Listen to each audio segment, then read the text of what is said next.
Hello.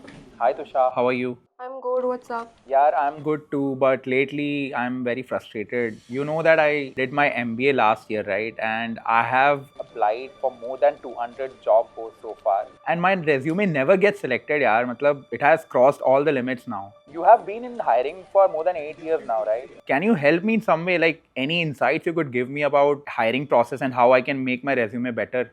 First of all, relax. This happens to everyone. And honestly, you're very lucky you've called me at the perfect time. My organization is actually looking for a project coordinator, and they're offering 6 LP if I'm not wrong. I've received more than 100 resumes that I have to finalize a few out of. So, why don't we do one thing? Come over to my office and let me review those with you so you can learn that which resumes actually make it to the final round. Great, yaar. So kind of you. So can I really come in? What would be a good time for me to come? Right now. Done. Come in. Hi Tushar. Hi, how are you? How are you? Have a seat.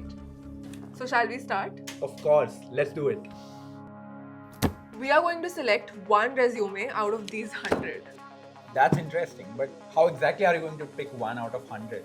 Each of these will go through 3 rounds of elimination. In the first round, we'll reject the ones that don't even have their basics right. In the second round, we'll reject them on the basis of their readability. And in the last round, we'll discuss some advanced factors, basis which we'll select one resume. This is a big no. Just look at them. These kind of resumes will make you sit in your own room, never in the interview room. But why? I mean, these look like beautiful, stylish resumes. Isn't creativity appreciated? Look, Indrajit, it's not about creativity. Every recruiter spends not more than 6 to 7 seconds on a single resume. So it's like a quick glance. Do you get it? Right, quite logical considering the amount of resumes they receive. Exactly. So, what can a candidate do to make their resume stand out in such a short span of time? So understand this. Resumes are of two types. First, they have some graphic or visual elements in them. Think of a graphic designer's resume. Second, are completely text-based. Think of a consultant's or an accountant's resume.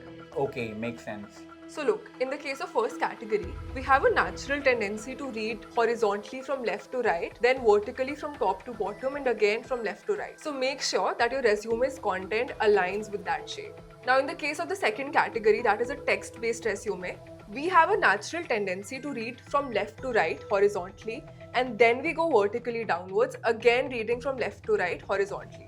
This forms an F pattern, so make sure your content aligns with this pattern.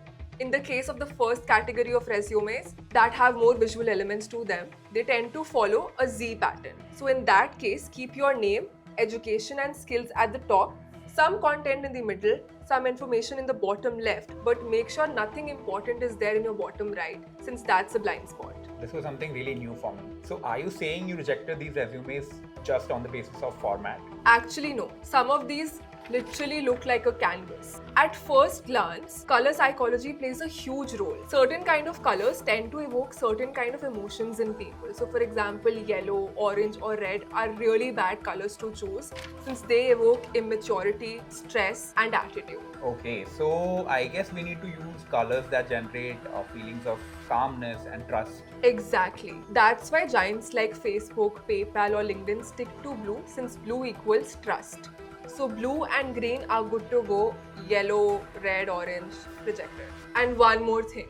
Follow the 631 principle, which basically means 60% of your resume has to be white, 30% can have blue or green, and the remaining 10% can be used to highlight important subheadings or visuals. I'm definitely going to put a photo in my resume with a blue background now.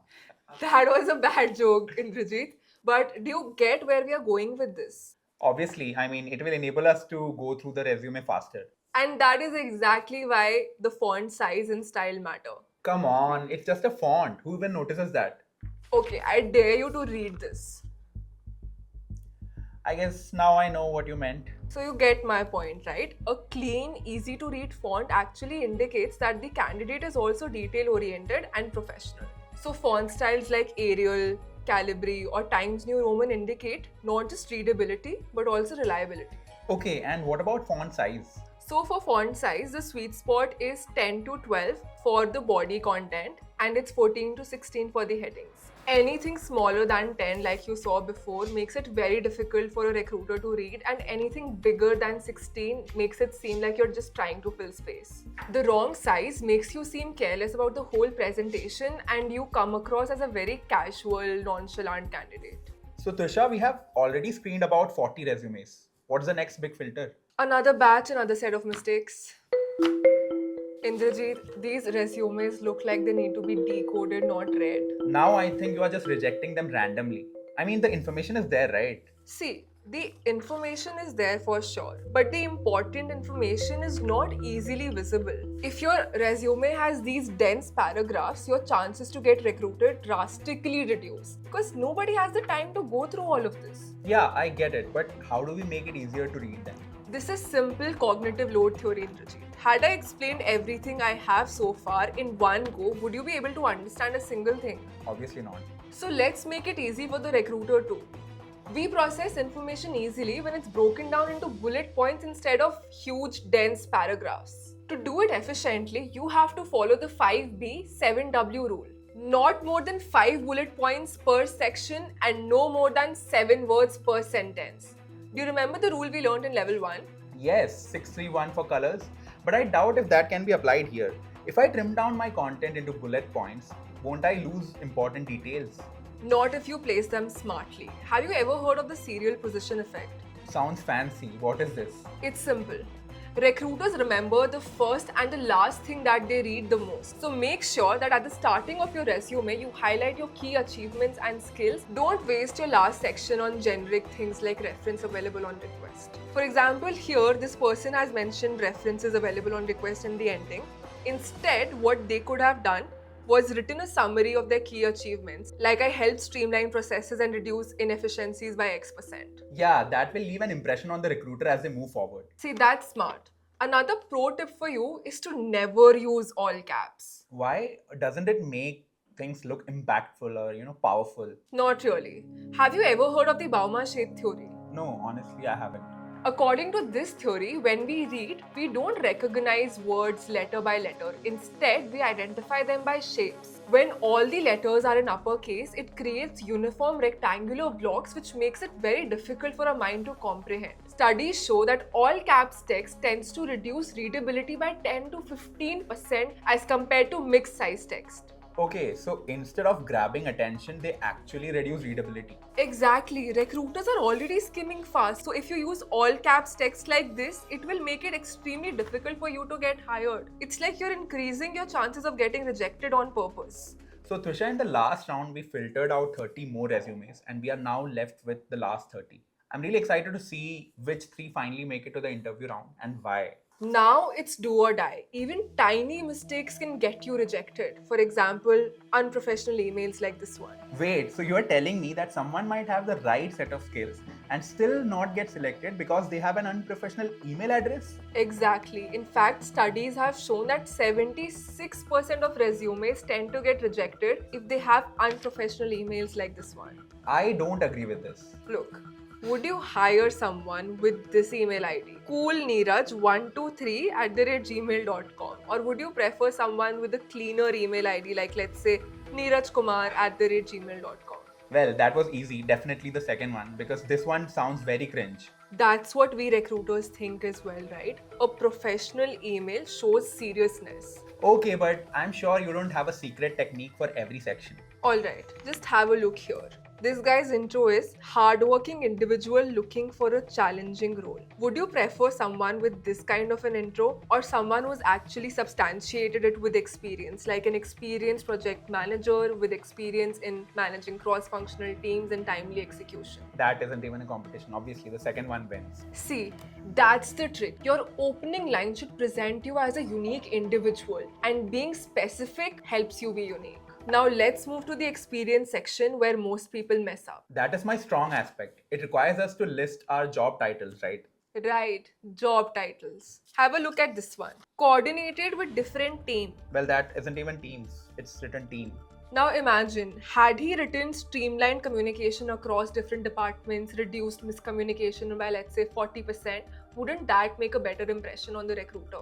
Right, because that would have made Anubhav sound like someone who has made a difference at his past organizations. Exactly, because in the second instance, he used the STAR method: situation, task, action, and result. Let me help you write in your resume the right way. Always start with strong action words like led, implemented, instead of help or was involved. After the start, explain the task and the actions you took to complete that task. For example, here the task was to ensure that the teams are aligned. So his action was to streamline communication, and the result of that was 40% reduction in miscommunication.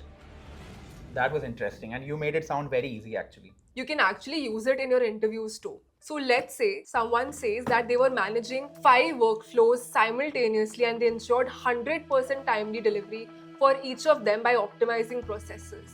Isn't that impressive? Definitely, that sounds like a problem statement being actually solved. This is Google's XYZ formula. Here, X means what you accomplished as measured by Y by doing Z. In simple terms, the task that you accomplished here was managing 5 workflows simultaneously as measured by the 100% timely completion of each of them. And the action that you undertook to achieve that result was streamlining and optimizing your workflows. Damn, sentences in my resume will not be the same again. That's why numbers matter. They make your achievements solid. And Tusha, what about soft skills? So 61% of employers value soft skills as much as they value hard skills. Now look at this resume skill section. Leadership, communication, time management, problem solving. This has 2 problems. Now that can't be wrong. I'm 100% sure. The first problem is that they haven't separated their skills into hard skills and soft skills. There's no mention of hard skills or technical skills in this resume. Another thing is, let's say they'd mentioned vendor management as a hard skill here, right? You can't just write vendor management. Would you prefer someone who's simply written vendor management or someone who says they successfully managed vendor relationship, reducing project costs by 20%? Yeah, you win again, obviously the second one. So I guess it's about showing proof of work rather than simply mentioning your skills. Exactly. If you notice a pattern in all of this, right, the main thing in your resume is to be specific about the work that you've done. Alright, I have listed in my resume good communication skills, leadership, and teamwork. I hope I'm on the right track, at least with respect to one segment. Again, you're not being specific. It's like saying, I can breathe. How else can one write their soft skills then? Look, instead of saying great communication skills, what you can say is facilitated team meetings to ensure smooth coordination. That actually shows that you have the skills you're claiming you have. And you know the worst part? There might be situations where you don't even make it to the recruiter. Wait, what? If a recruiter doesn't reject me, then who else will? The ATS, Applicant Tracking System. Wait a second, so companies use softwares to reject applicants? Yes, these softwares filter out resumes before they even reach the recruiters. Companies like Wipro, TCS, Reliance, all of them use it. So how do I beat it then? Match the job description naturally. Let's say you're applying for the role of a product manager. Now, this role requires market research, product roadmaps, and stakeholder collaboration. So, your resume should say, led market research, identified key trends that increase the adoption of our product by 25%. Collaborated with stakeholders to improve our product roadmap that actually improved our efficiency by more than 30%. I get it, but my question is, can't I just copy paste keywords? Absolutely not. That's keyword stuffing. ATS immediately flags it. Keep your text concise and simple. Okay, and what about design then? No fancy formats. ATS can't read tables, columns, or icons. Use Arial or Calibri font and save as Word or PDF. And what about experience? Either use the STAR framework or the XYZ framework that we discussed earlier. Okay, I understand it now. But tell me, Tusha, if I'm applying at an organization, how will I know if they are using ATS or not? Look, there's no guaranteed way to know this. But if you're applying via job portals or company career pages, most probably ATS is scanning your resume. So Trisha, I guess the goal should be to create a non-generic CV with the right keywords, a clean format, and numbers. Absolutely. To summarize it for you all, here are some key things that we learned in our video today. First of all, no fancy colors. Make sure that you're using the right font size and font style, and always remember to use concise, specific bullet points instead of dense, heavy paragraphs. Use F and Z framework to make sure the things you want to highlight are actually read by the recruiter. And lastly, substantiate the skills you are claiming you have. Guys, this breakdown was not just for Indrajit, it's for all of you who are looking to apply for a job. So the next time you're making your resume, make sure you come back to this video and subscribe to our channel for more such breakdowns. And we hope we were able to help you make it to the final round of your interview.